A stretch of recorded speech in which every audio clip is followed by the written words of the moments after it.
Hello students, can you see the screen? Yes, sir. Yes, sir. Fine. So this was the last thing what we discussed here, sources of conflict for boundary spanners. So anyone who can answer who are boundary spanners?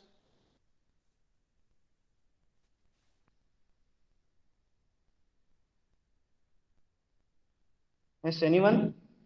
Who are boundary spanners?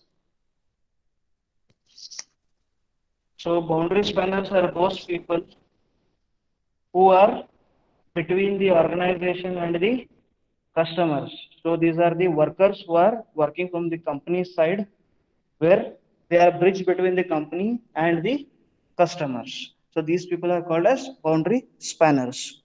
So I don't want to go into that because yesterday or in the last class only we have completed who are boundary spanners, what are they, what are the things required and all. So this is one of the part where conflict resolution.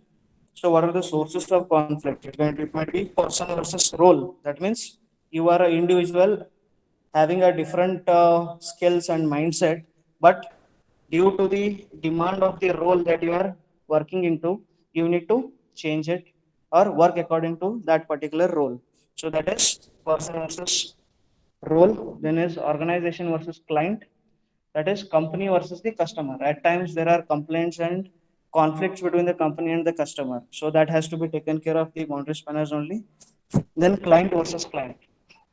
Two customers start fighting based on the services provided, or this happens mostly when the customers need to line up or queue or wait basically for one person to finish getting the service and his turn comes. So at that time basically we are having client versus client conflicts. Then last is quality versus productivity.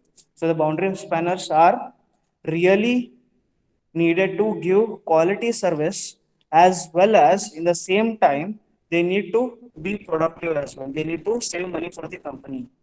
So as much money they are saving for the company, it goes into the profit of the company. So giving quality service as well as reducing the cost to the company is also one of the conflicts, because most of the time it so happens if you are spending more than the satisfaction to the customer or the quality of the service given to the customer will be more at times. But you need to have that balance where you need to look into the side of the company, where you need to reduce the cost as well as look onto the side of the customer as well, where he needs to get the quality service for which he is coming to you. Okay. Next, human resource strategies for closing gap 3.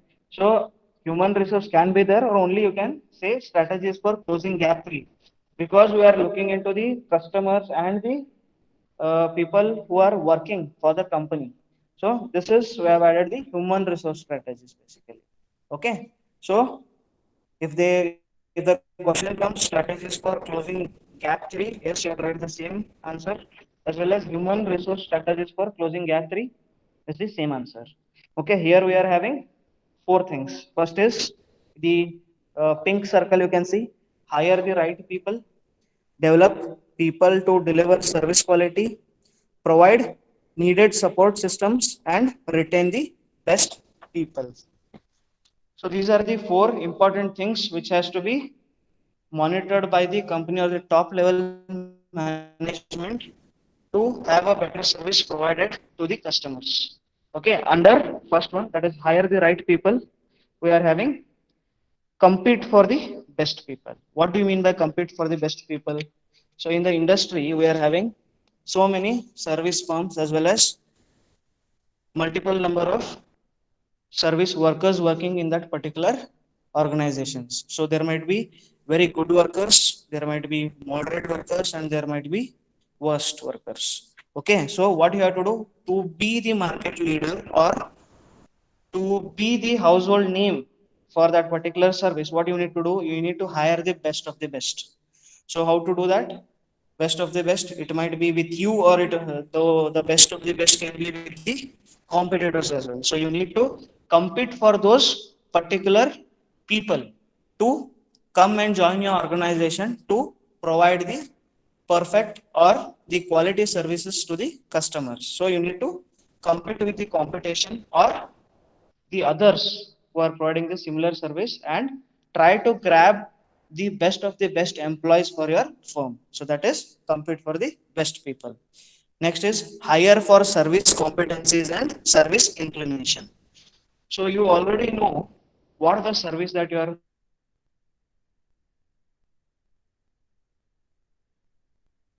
what are the competencies that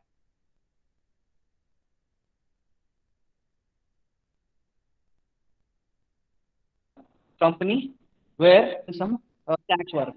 Okay, if they are doing some tax work, what is the things that you need to take care of, or what kind of skill sets you are looking into an employee? He needs to know about tax, he needs to know about accounts, he needs to know about the rules and regulations, and he should be compatible enough to work in an environment where all these things are there.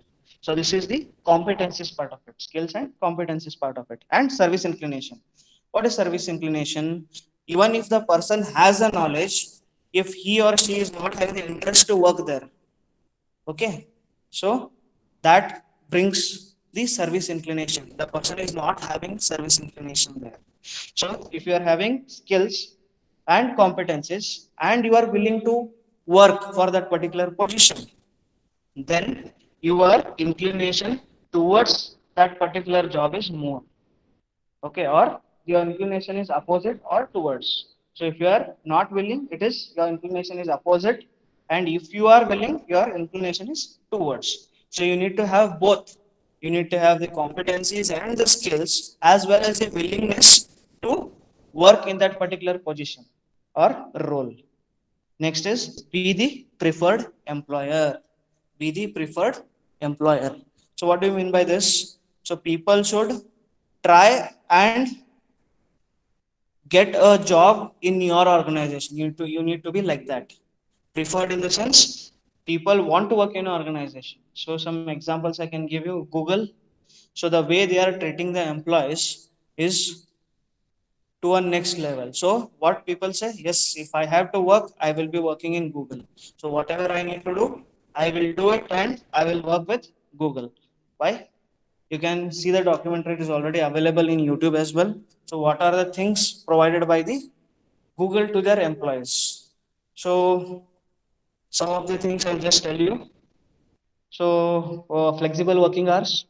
That is like if you want to work from home or if you want to come at 10 o'clock, 12 o'clock, not an issue.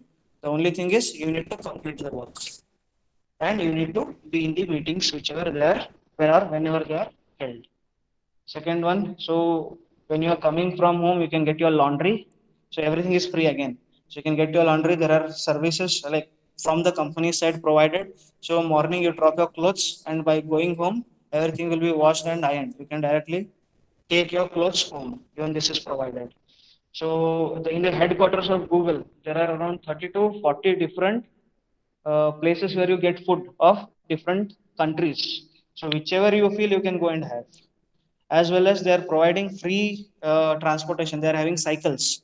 So if you want to go from one place to another within the campus, so you can take a cycle which will be just lying over there. You can go and you can keep it again there and come back and keep it in its own place. So even that is there. So all these things, these are some of the things provided by Google to the employees to keep them very energized as well as motivated. So one more I just remembered. So they are having sleeping pods.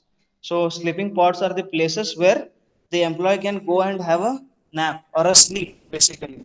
So it will not be for hours together. It will be like a short period. You can sleep for 15 minutes, 20 minutes, half an hour to 1 hour where you get energized. If you're feeling very bored or very sleepy, you can go there, you can sleep and come back and start working. Even that facility is there in Google.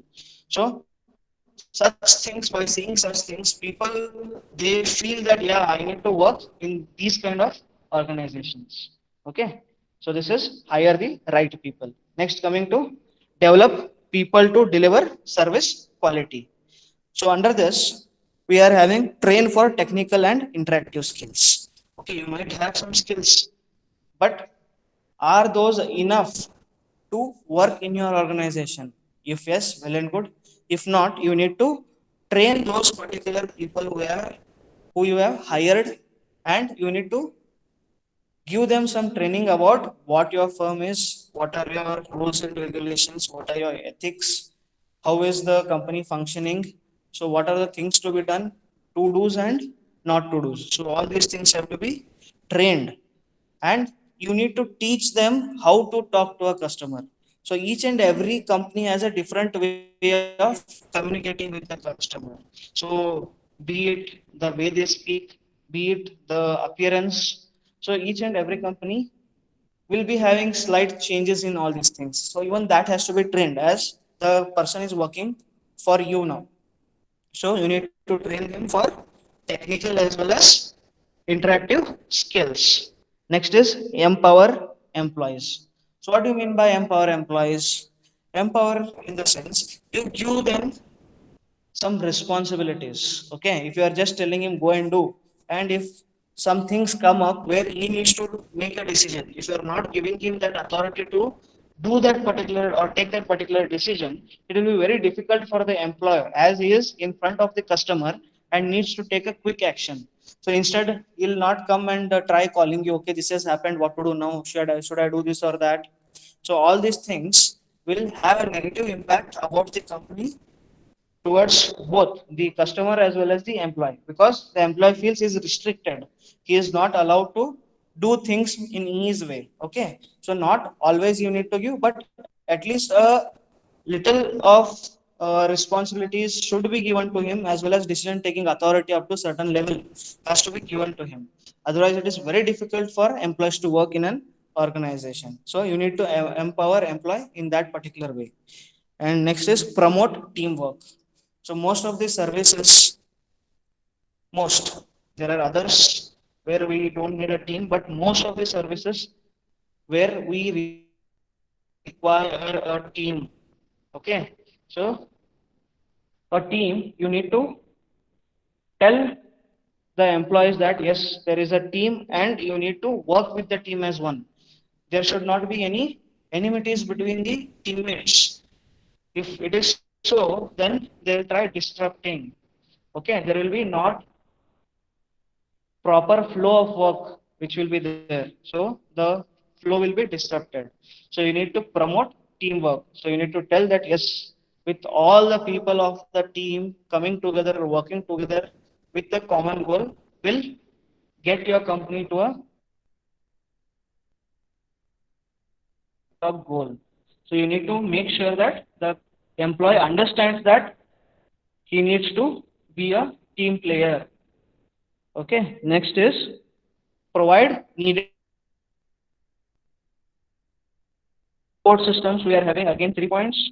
First one is measure internal service quality. Okay, so you need to treat your employees as internal customers.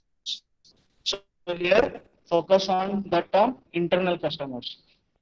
There are two types of customers. One is external customer and the other is the internal customer. External customers are the normal customers which come to have your service taken by them.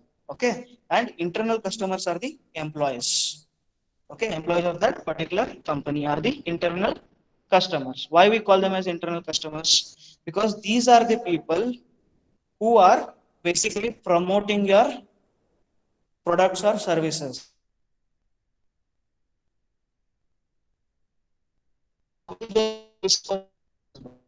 So if internal customers are happy, then and after that only they will be having that motivation to do a better job or a quality work so that the external customer is satisfied.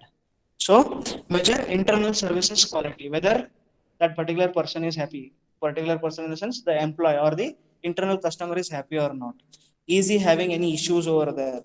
So is there a issue regarding work or the procedure is not satisfactory to him? So you need to find out all these things and resolve them. That doesn't mean whatever the employees say need to be given to them, but the company has to at least see why they are unhappy, why that particular thing is making them unhappy. Okay, so you need to take care of that as well. The next is provide supportive technology and equipment.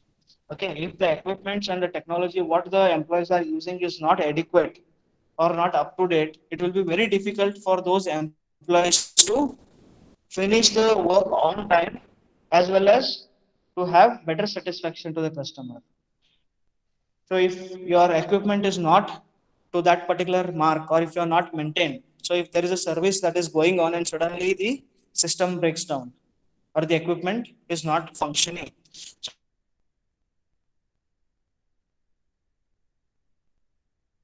what will happen? Why? Because they are not taking care of those equipments, which are very much essential in providing the services. So technical support as well as the equipment has to be proper, and a proper training about how to use them, or how to have solve the problems, if any, if encountered while having a service. Okay, next is develop service oriented internal processes. So the processes should be in tandem with how the service has to be delivered, okay, or what kind of service you are having. So if your competitor is doing one kind of process, no need for you to have a similar or a same kind of each and every step of that particular process, and find out, is there any value addition that you can do, or is there any part of that particular step which is not necessary in providing the service. You can eliminate those, by which you can save more money as well as time for the customer. Okay, so there's a saying, if you save time, you are saving money. Okay, that means for both, for the company as well as the customer, if you are finishing your company, I mean work fast or service fast, you can cater more number of customers, by which you are earning more money. Okay, similar to for the customer, it is, if you finish fast, he can move ahead with his work, where he can earn more money. So basically, if you are saving time, you are saving money. Okay, then next we are having the last one, that is retain the best people. So under this, again, 3 points. First one, include employees in the company's vision. So it is very very much important for the employee, whether it is a top level employee or a mid level or a lower level employee, for him to know and understand the vision of the company very well. If he is doing an understanding, he will be knowing what to do and what not to do to reach that particular vision. Okay, so it is very much important to, for the top level management, basically to keep reminding the vision of the company, where we need to be, what has to be done to reach over there. And if the employee also aligns his vision with the company's vision, then that's the right combination for a company to take off. Okay, next is treat employees as customers. I already told you, internal as and external customers. Why we need to think them as customers? Because those are the people who are having direct in contact with the external customers. If the internal customer is happy, the external customer will also have more of percentage that he will be happy, because this person provides that kind of service to him. Okay, like for example, I'll tell you one of the services being provided by one of the internal customer to the external customer. If the internal customer, that is the employee, is not happy, so what he does, he starts cribbing, in the sense, he starts saying things which are against the company. Okay, he may, I'm not telling he will, he may start, without his knowledge, he will start finding out the nooks and holes where he is not satisfied, and he'll start telling it in front of the customers. So what the customer will feel, okay, this is not the right company, so whether the, should I continue with this particular company or not, or should I go with the competitor? So there will be a dilemma in the mind of the customer. So if the customers are, I mean, internal customers are really happy, they will spread a positive vibe into the external customer. So if he speaks very good about the company, yeah, my company is so good, is it's providing this, this, and this, all these facilities, and it is taking care of the customers so well as the employees in this particular way. So that generates a positive vibe in the customer as well, and he, if he wants to avail the similar service, he'll come back to you again. Okay. And the last one, measure and reward strong service providers. So what do you mean by this? So it is very difficult, we have already seen, to measure the service. Yeah, but still have some points where all you can measure the service provided by the customer, service provided to the customer by the internal customer, that is your employee.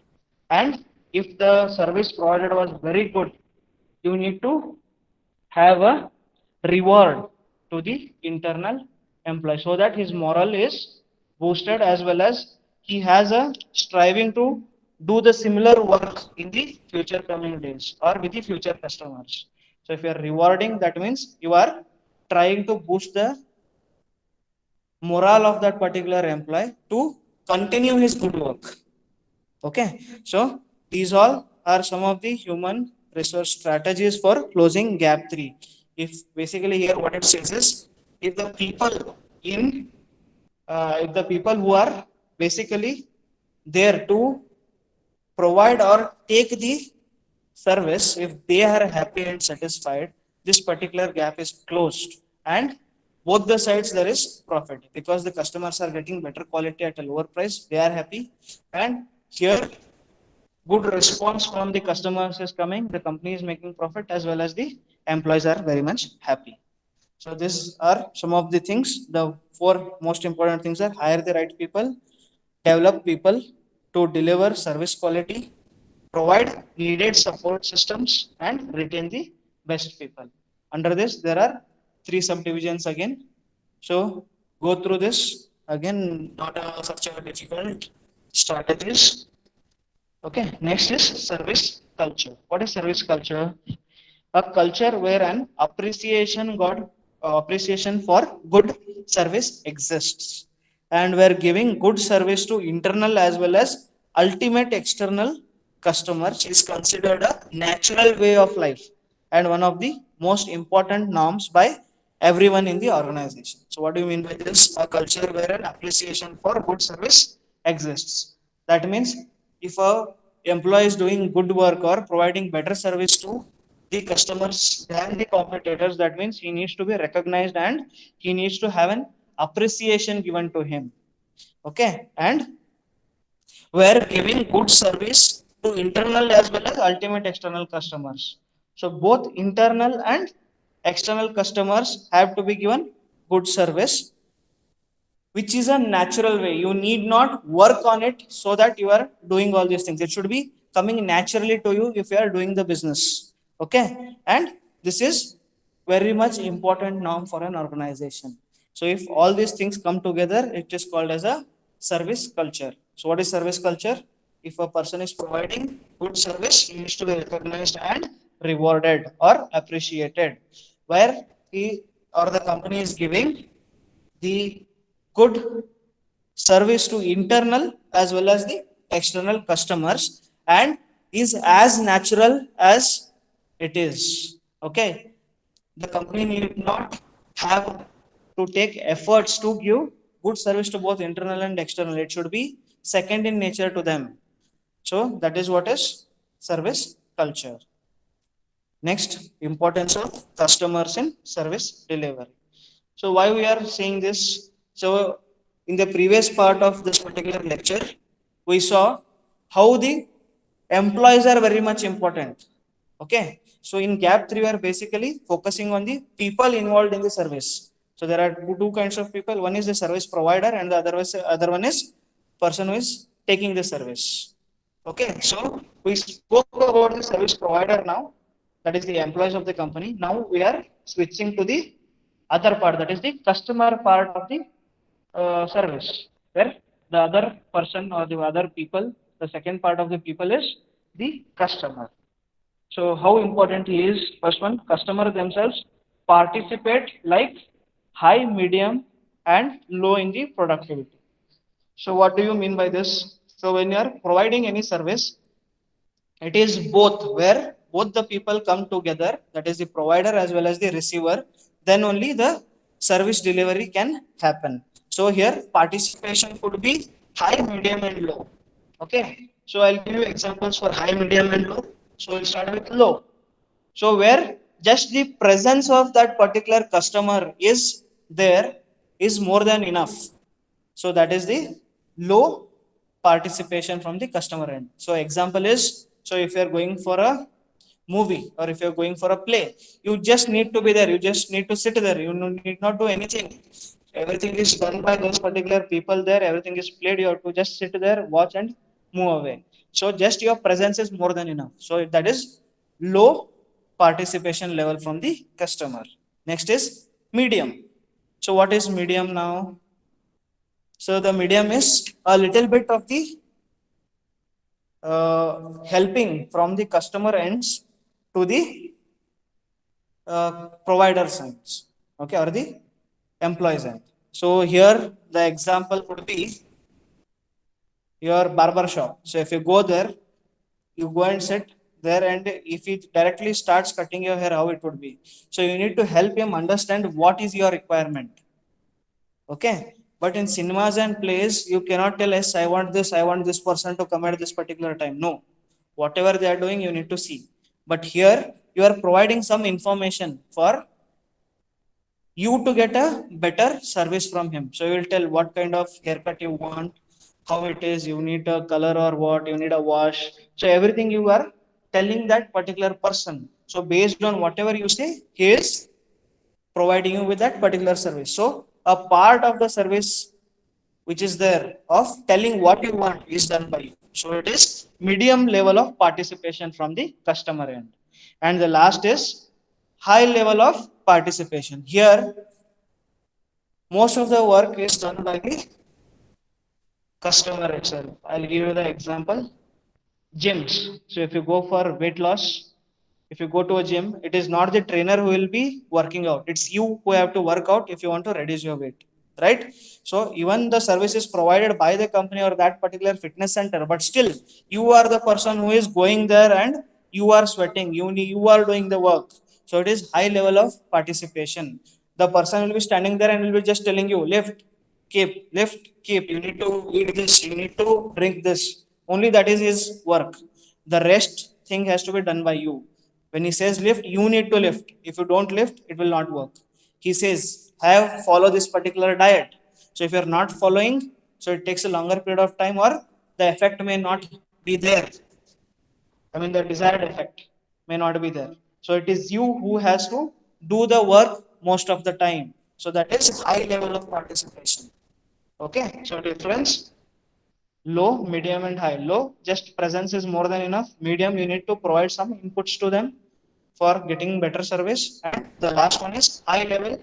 Example are the gyms where you are going and you are working out, not the trainer. He is just helping you to have that particular workout in a better way. But workout has to be done by you only. Next is follow customer. So it's not follow customer, it's fellow customer basically. It's a spelling mistake. So there are two types. One is other customers can detract from satisfaction, and the one more is other customers can enhance the satisfaction. So what is this detract and enhance? Detract in the sense presence of other customers or the other customers who are present may make your satisfaction level less or more. That is what is enhance or detract. I'll give you an example. You go to a movie and there is a small kid who is there and who is continuously crying. Okay. Because you are one of the customer, the other person is also one of the customer who has a baby with him who is continuously crying. You will be continuously hearing that noise and you are not satisfied only because you are not able to concentrate on the movie. So that is your satisfaction level is going down because of the other customers who are present there while you have that particular service being taken. And the other one is other customers can enhance satisfaction. Enhance satisfaction how? So just by the presence of other customers, you might feel satisfied. I'll give you an example. That is restaurant.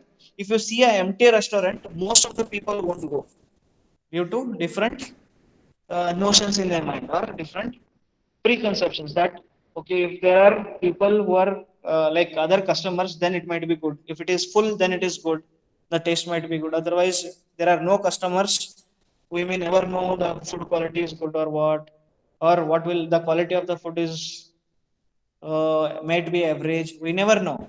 So just by presence of other customers, you might feel that okay, it is so crowded. That means the food should be good there, and I need to go and have my food over there. Just by presence of other customers, you are feeling more satisfied than usual. So even if you go to the restaurant where it is empty, still in your mind there will be. So was this the taste was good or not? So I don't feel to eat much. So I'll eat less and I'll move off. So even if the food, the taste of the food is good, you feel like that. Similarly, the other way around, if there are many people over there, even if the food taste is not that good, you might feel that seeing all those other people enjoying that particular food, even you feel that okay, the food is very good and I need to come here. So that is what is detract and enhance the satisfaction of your service by presence of other customers. Okay. Hope so there is no doubts or any questions in this particular part. Anyone, any doubts? Or No, we sir. start or this? Okay. Good. We'll move with the next one. So customer roles in service delivery. Okay. Customer roles in service delivery. Productive resources. What do you mean by productive resources? Productive resources in the sense the customer is helping to be more productive. At times if only the person is providing the service, if he does the work, it might not be that productive. Okay, if the customer is also helping him, okay, then it will be productive and both will be satisfied, the service provider as well as the person who is taking the service. Okay, this is very much important. So this is where the productivity increases, where they are reducing time as well as cost. Okay, like for example, take haircut salons or salons basically where you're going for a haircut, where if you are not providing adequate information to him, okay, or for the barber there who is cutting your hair, basically if you're not providing exact information what you want, he may think okay, whatever your information you are giving, whatever he perceives, he does it, and you see and you say okay, no no no no, not so good, you change it now. So again there is a time that is required for you to change, and if you do it multiple number of times, he may charge you more. So the productivity goes down if you are not cooperating with the service provider. So that is productive resources. So this is one of the way where a person can help in getting productive. So as I again gave the example same, that is the salon, if you are not providing proper information whatever is needed by that particular person who is providing you with the service, then there will be issues. You may not like what kind of things he is doing, or you may ask him to change it basically, where the time as well as the cost of that particular service increases. And the second is contributors to quality and satisfaction. So quality and satisfaction here, I can give you the example of a medical, a hospital basically. Okay, a hospital, or you can have a example of ICU. Okay, one of the patient is there, and the relatives of the patients in the ICU, they come and sit, and they basically take more care of that particular patient than the doctors most of the times, because the doctor or the nurses come, they check and they move away. So the rest of the work is done by the customers or the people who are there from the customers side. So they are helping the hospital to have a better satisfaction and a better quality. Okay, so yes, the nurses or the doctors come and ask whether you have taken the tablet or not, but the people who are there, they are the people who are giving the tablets to you at the right time. They are just coming to remind you, if you are not taken, take it. But the people who are with you there in the ICU, they will give you the tablet as soon as the time is come, or for you to take that particular tablet. So the customers also contribute in having the better quality and satisfaction. So if you are getting better, what you say, you will not have any word on okay, these people were sitting there so I got better. You say that okay, the doctors are very good, the medicines what they prescribed were very good, I got better very soon. Okay, so this is a conception. Even your, I mean, the customers side, if they are helping, some people are helping you, but still that's you think the part of their relation basically. You will not think it is that they are helping you in getting better fast. But you put all the credit to the doctors as well as the medicine. The other way around also can happen. Even this is there. If you are not getting better, so you say, okay, what kind of doctor he is not prescribing the right drug. I am not getting better soon. So all these things also there. The dissatisfaction level also may increase. That is there, but they mainly contribute towards the better quality and satisfaction of the customers. And the last one, customers can behave like competitors. So what do you mean by competitors? Sometimes you might see that, okay, you are hiring people for some of the work. Okay. And you see how the process is done, what they are doing and all. And from next time, what you do, you won't call him and you yourself do all the work. Okay. So that means you are the competitor. The customers are the competitors.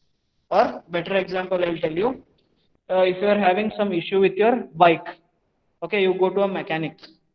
You and your friend or your brother or sister will be there with you. You go to a mechanic. Okay, he does something, okay, to resolve the issue, and you or the people around you who are present have seen it now.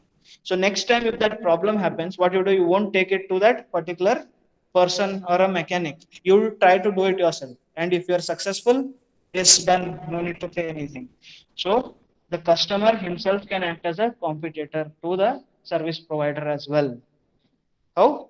By learning the tricks of the trade and doing it himself. So that is the where he becomes a competitor. Next, strategies for enhancing customer participation. First is define customer's role. This is very much important. Okay. In most of the times, if you see, you should tell the customer what to do and what not to do. Okay. In many places, they do it. If you go for availing a service, they'll tell you, okay, please do this. This has to be done by you at this particular time. Okay. So, for example, I'll give you. So, if you're going for a uh, paragliding or a yeah, take paragliding as an example. So if you are going in a plane there or a small plane which is taking you at a particular height and you need to jump. Okay, they'll just if you are going there, they'll not directly take you in an aeroplane. They'll first guide you in the base. They'll give you some instructions for 1 to 2 hours basically. Okay, in some of the movies you might have seen, if they are going for a paragliding or bungee jumping and all. So these are the people prior. They'll tell them what to do, what not to do, how to keep their hands. Okay, so when to pull what strings for the parachute to open and all. So if they are not doing it, the customer is at loss. So the customer is being told what to do, what is his role, when he has to do what. Okay, so that is what is define customer's role. The next is recruit, educate, and reward customers. Recruit, educate, and reward. Recruit in the sense you need to find out the right kind of person who can understand the things what you are telling him. Okay, it might so happen that if you are not choosing the right customer, okay, so if your service is based on technology and there is a person who doesn't know much of the technology that you are using, so whatever you tell him, he may not be able to use that particular service effectively. So most of the times you can see the newest technology gadgets what you are getting at home may not be operated well by your parents or your grandparents. Why? Because they are not acquainted with those kind of technologies. So if the company wants to target the customers, it should not be your parents or your grandparents. It should be you. Okay. So that is what we are telling. Recruit the right kind of people. That means the people who understand, who can know what is told to be done and they are doing in the right way. Then educate. So you need to tell them about what you are doing, how you are doing, what they need to do, and all these things. They need to be educated on all those things. And reward customers. Reward in the sense if they're doing it good, you need to tell them, you need to boost their morale. Okay, very good, you're doing it, and such things basically. So that is a form of reward. You are acknowledging what they are doing. Okay, so recruit, educate, and reward your customers. So this is also one of it. And manage customer mix. So this is one of the things where if you are doing both the customer's role as well as recruiting, educating and rewarding customers properly, if you are not managing the customer mix, you can go wrong here. So I'll give you an example. In a restaurant there are two sets of people who you are catering at a time. That is a family which has come, who needs a quiet place to have food, and there are a bunch of college students who are celebrating a birthday of their friends. So this is a kind of situation where they need opposite things. These people, they don't need noise or anything. These people, they are there to make noise because they're celebrating a birthday of their friend in that particular restaurant. So you don't try to mingle or don't try to make both these kinds of people sit together. So both will be annoyed. Okay, because these people need a quiet place, they will be making noises. So when they are making noises, these people will shout at them or they'll tell them not to do so. So even their satisfaction is lowered as well as these. So if you are not managing your customer mix properly, you are again failing in delivering proper services. Okay, so managing the customer has to be done properly. Then next, delivering service through intermediaries. So service principal, in the sense the person who is providing the service, or the person, in the sense the company, the major company who is providing the service is called as service principal, and service deliverer is an intermediary. The person who is delivering the service can act as an intermediary between the customer and the company. Okay, so service intermediaries. So which are those? So before going here, I'll just want to tell you, like for example, if you might have seen direct customer service, the sense company outlets. So what are these company outlets? These are the outlets owned by the company themselves. In all over India or all over the region, wherever they are operating, they may not give it to some other people. Those particular centers will be owned by the company itself. Those are called as company outlets. In many places you might have seen. Okay. Again, here only in Belgium, if you see, while coming to the college, you can see there are two HP petrol pumps, one on the both the sides of the roads. So one is a franchise given to one of the person, and the other is company owned. So they have put a banner over there saying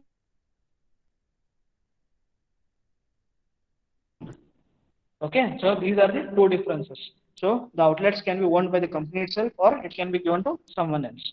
So first coming to franchise. So what are franchise? So franchises are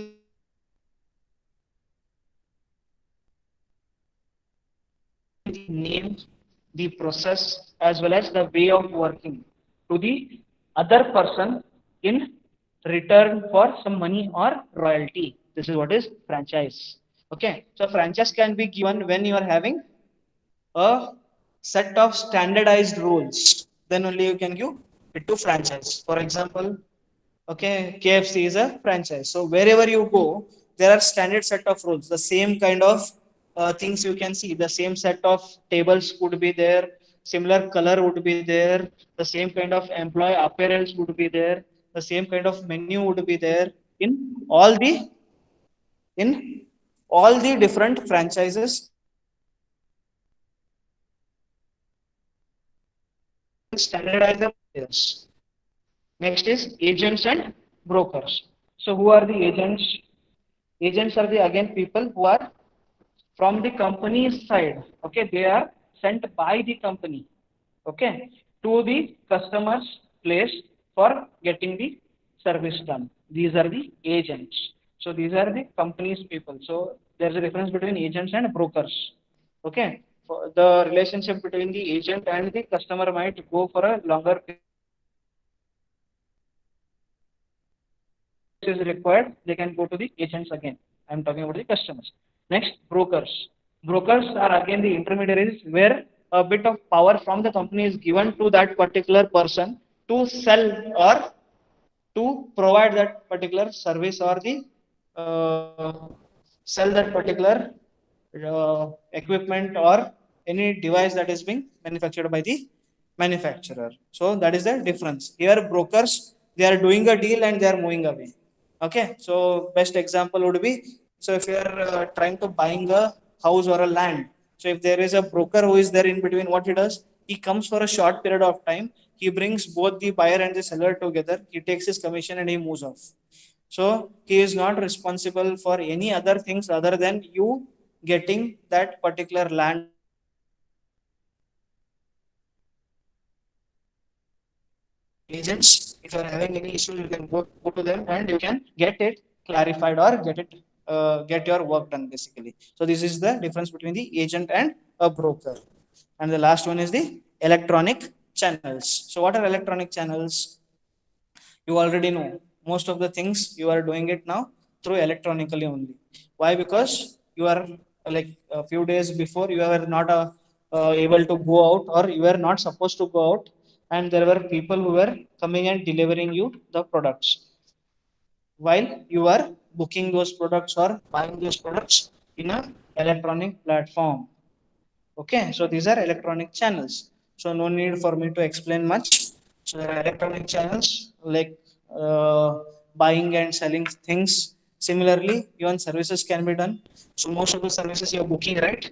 You're booking a gas cylinder, you're booking a hospital visit, you're booking a seat in a theater. You are not going physically there, you're sitting at your own comfort and you are booking through a electronic media via your phone or your laptop or your computer. So those are electronic channels. So these all can act as service intermediaries, that is franchises, agents and brokers, and electronic channels.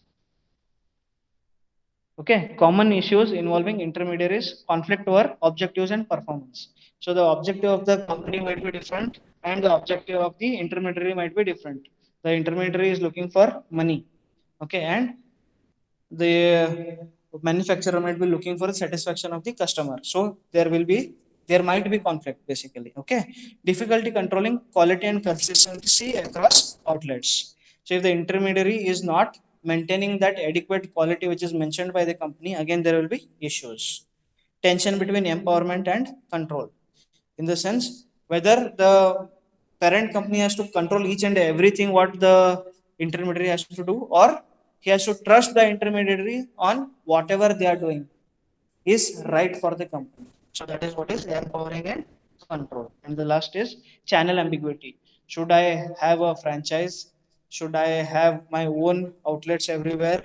Or should I hire a broker? Or do I appoint a agent or through electronic channels? These all are coming under channels. So these are the different channels where the manufacturer can have ambiguity in his mind which part or which way to go, or to go in a multiple ways, where he can have online as well as he is having brokers. So even that is a possibility. So these are the issues involving intermediaries. And the next one is strategies for effective service delivery through intermediaries. So control strategies, so where each and everything is controlled by the franchisor. So there is two things: franchisor, person who is giving a franchisee, and a person who is taking it is a franchisee. Okay, so KFC, if you see, there are certain set of spices which they will be putting, and it is not told anywhere outside, and it is provided by the company itself. Okay, so they cannot change, the franchisee cannot change any menu or anything that is put in that particular dish.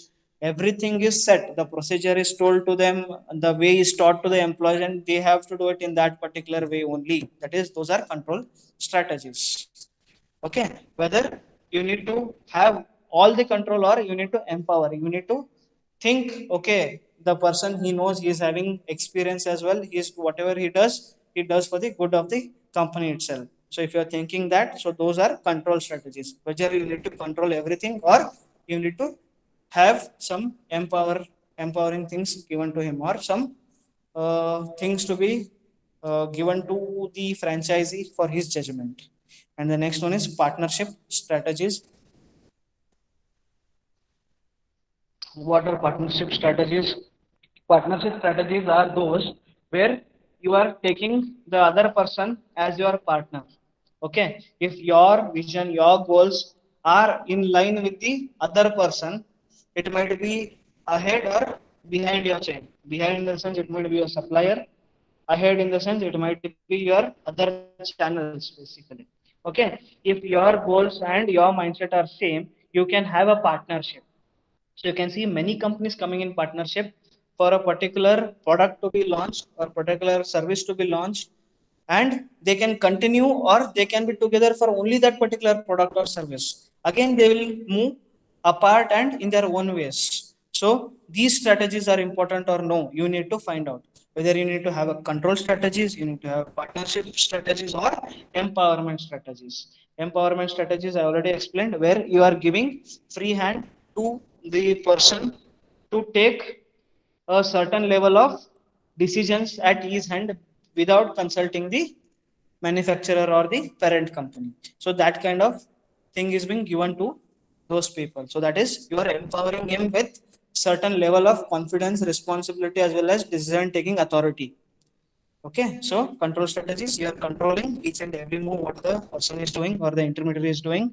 Partnership strategies, you are aligning with the vision as well as the goals with the intermediary, where you are moving forward with him. And the last one is empowerment strategy, where you are giving a certain control or decision making power up to certain extent, so that there is a proper quality service delivery to the customer. Okay, so this ends module 4 for you. Okay, so we are done with module 4. So we saw, you can just see here.